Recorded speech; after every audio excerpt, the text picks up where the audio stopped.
Next scheduling algorithm is shortest job first SJF.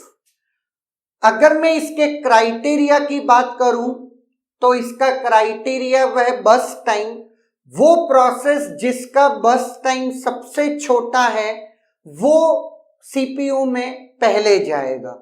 लेकिन कौन सी processes का, जो रेडी क्यू में एग्जिस्टिंग है उनका। क्लियर है। और नेक्स्ट है इसका मोड है नॉन प्रीएम्प्टिव, मतलब ये अपनी इच्छा से सीपीयू छोड़ेगा, इसको जबरदस्ती कोई सीपीयू से बाहर नहीं निकालेगा। अगर मैं बात करता हूं एग्जाम्पल की, तो ये उसके अराइवल टाइम्स हैं और उसके करस्पॉन्डिंग प्रोसेस के बस टाइम आपको गिवन है। नाउ मैं ये मान के चल रहा हूं कि जैसे ही गैंग चार्ट आपका करेक्टली रेडी हो गया, आप response time, completion time, turn around time and waiting time की टेबल भरने में सीख चुके हैं, उसमें अपने को ओवरहेड नहीं लेनी है। लेकिन मैं गैंग चार्ट बना करके एवरेज वेटिंग टाइम और एवरेज टर्न अराउंड टाइम कैसे शॉर्टकट वे में निकालते हैं उसको अपन देख लेंगे, बिना टेबल को बनाए हुए भरने के। क्लियर है। नाउ अब सबसे पहले अपन चलते हैं इसके गैंग चार्ट में। नाउ गैंग चार्ट जैसा कि ऑलरेडी हम जानते हैं, इसकी स्टार्टिंग होती है 0 से, है ना। 0 पे कौन सी प्रोसेस रेडी क्यू में आई? Only P1। तो P1 प्रोसेस सीपीयू में चलेगी क्योंकि एक ही है P1। कब तक? 4 यूनिट ऑफ टाइम तक।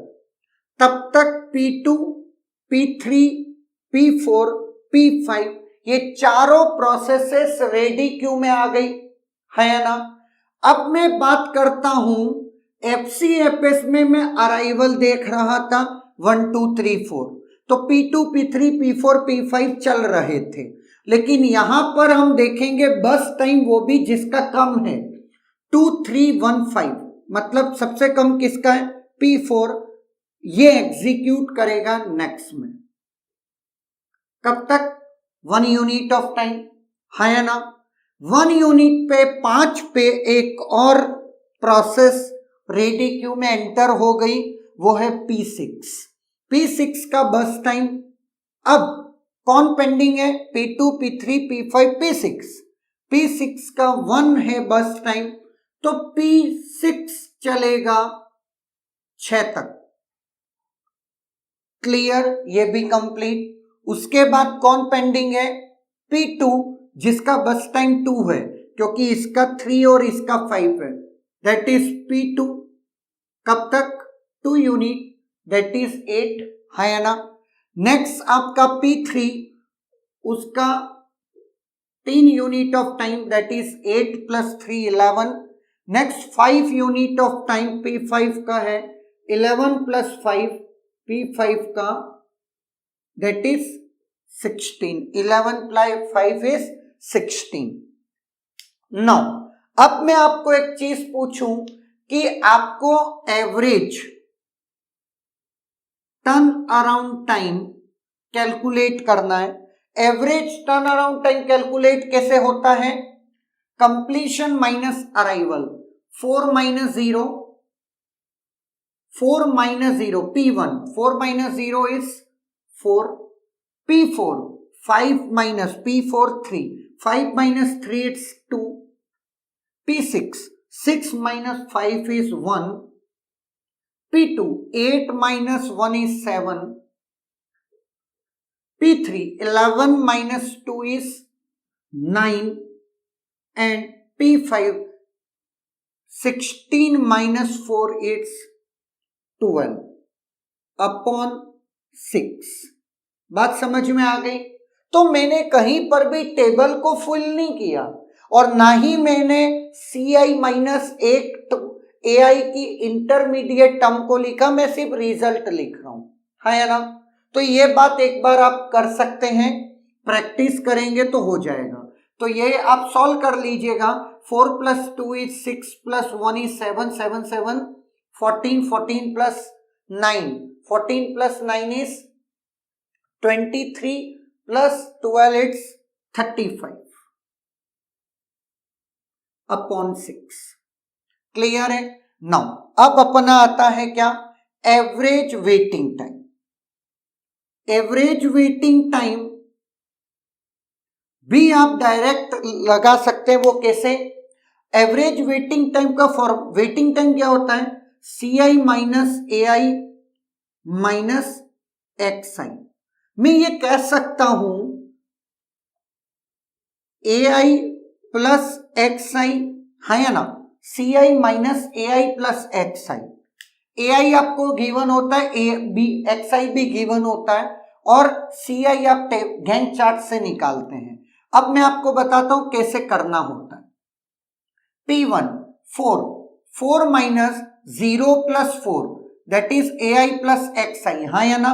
4 माइनस ये दोनों का सम करते जाना, तो 4 माइनस 4 इज 0।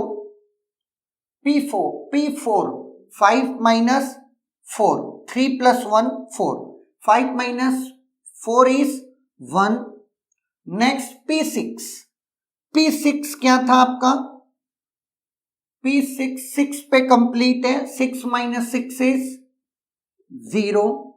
अगर मैं P2 की बात करता हूं इट्स 8 और plus 3, 8 minus 3 it's 5 plus P3 11 minus 2 plus 3 it's 5, तो 11 माइनस 5 इट्स 6 और प्लस आपका P5 16 minus 9, 16 minus 9 it's 7 upon 6 है ना।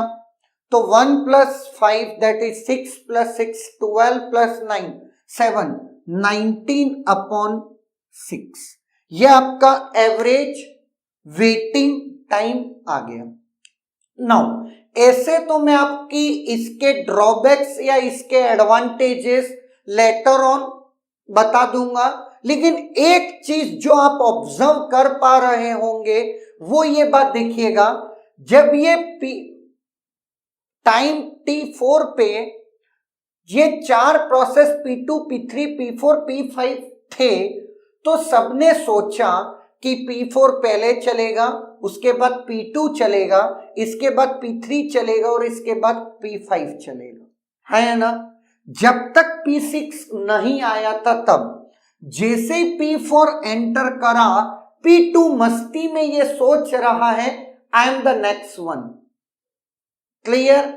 लेकिन हुआ कहां पे, जैसे P6 टाइम 5 पे कंप्लीट हो गया, P4 तुरंत P6 पिक्चर में एंटर हुआ और उसका बस टाइम था 1, जो कि P2 से भी छोटा है ना। उस वजह से P2 अब वेट करेगा। तो जो पहले से डिफाइंड मेथड था कि जो कौन नेक्स्ट चलेगा, वो वापस से बिगड़ गया। अब अगर आप सोचें कि जितनी प्रोसेसेस शॉर्टर आती जाएंगी बड़ी बड़ी प्रोसेसेस के लिए, तो क्या होता जाएगा, वेटिंग बढ़ता जाएगा, या कह सकते हैं स्टारवेशन बढ़ता जाएगा, है या ना। ये और डिटेल में अपन लेटर ऑन देख लेंगे, लेकिन ये एक ऑब्जर्वेशन यहां से निकल करके आता है। क्लियर है? That is all about the first example of SJF.